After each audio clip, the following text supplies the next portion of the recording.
What I learned from visiting the presidential library is that yes, it is a library in that it does contain the records from their time as president. It does contain much of the correspondence from the public to that president, but it is by and large a museum. And as a museum, it's there to tell you all of the accomplishments that this president had while they were in office. And that's great as far as it goes. It's only going to tell you the good things about that particular president. Now, I was at Clinton's, so I'm largely in agreement with most of the things that they say are good about what he did as president, but not entirely.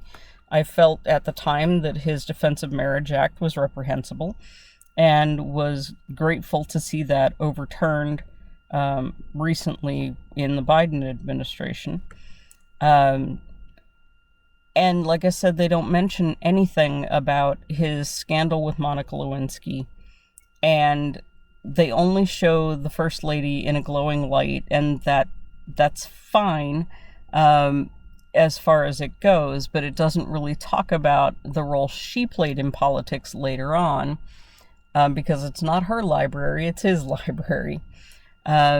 So it's good as far as it goes, and I'm sure this is true of every presidential library, that they're only ever going to show you the good things, and they're never going to show you the things that were controversial or the things that did not go so well. It would be interesting to go to one or two other presidential libraries, just to have something to compare this one to. But as you'll see in the upcoming shots, it is almost entirely a library to Clinton's accomplishments in office.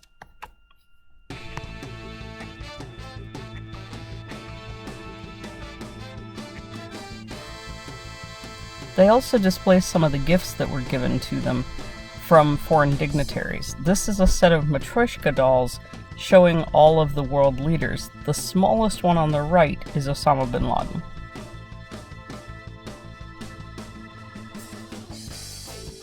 This is about the Little Rock Nine, who were a group of 9 African-American teenagers who were the first to enter Little Rock Central High School. This would be 3 years after the Supreme Court had ruled in favor of desegregation. This is the topper of the Chihuly Christmas tree that existed at the Clinton White House. This blank space here is where a pair of Clinton's running shoes had been saved. The docent who led our tour told us the story how Clinton had come in to visit the library for whatever reason and had wanted to go on a jog that morning, but he had left his running shoes back wherever he had come from. So they loaned him his running shoes out of the display, and he has not yet had them cleaned to have them returned to the display. From what she explained, these items do still belong to the president, and so they are at liberty to come and borrow them at any time. They're on loan to the museum from the president themselves, apparently, is how that works. So yeah, and I imagine that is probably true at each of the presidential libraries. These little blue boxes are all full of individual correspondence that arrived during Clinton's presidency. These are gifts from the public that were given to Clinton during his presidency.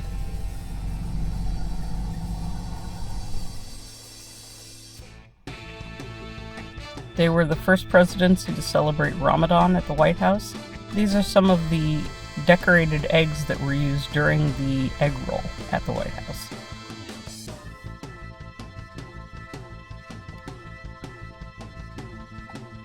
During his presidency, Clinton was also quite famous for being a saxophone player and played saxophone on numerous occasions. They do have several of those saxophone on display. This is the Clinton Presidential Bridge and the bat house that exists near the Clinton Presidential Bridge. This is Clinton's bracelet when he was a baby, showing that his last name used to be Blythe. A detail about President Clinton that I had not previously known before seeing his timeline laid out at the Presidential Library is that his birth name was William Jefferson Blythe III, and that was 3 months after his father had died in a traffic accident. 4 years later, his mother wed Roger Clinton of Hot Springs, Arkansas, and during high school, President Clinton elected to take on the last name of the man who raised him and that he would have known as his father throughout his life. This is the rest of the grounds facing out the back of the building. They have a replica of the cabinet room.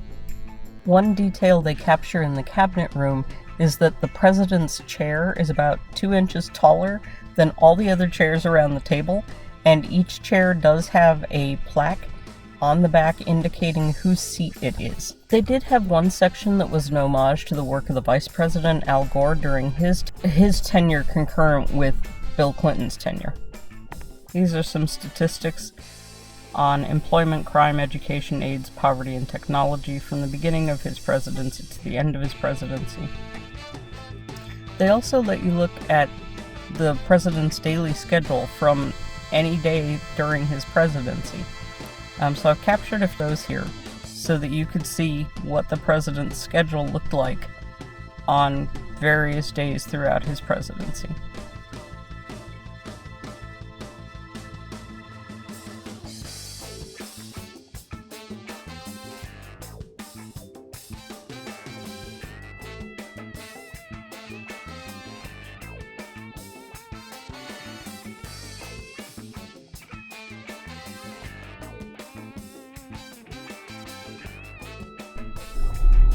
This is talking about their work with the Family Medical Leave Act, various accomplishments that happened throughout his time.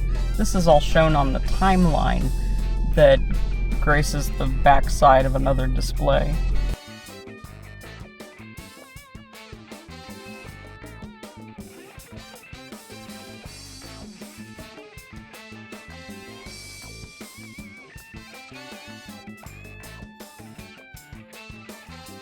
They did focus some on his work with the gay community and with respect to the AIDS crisis that was in full swing while he was president.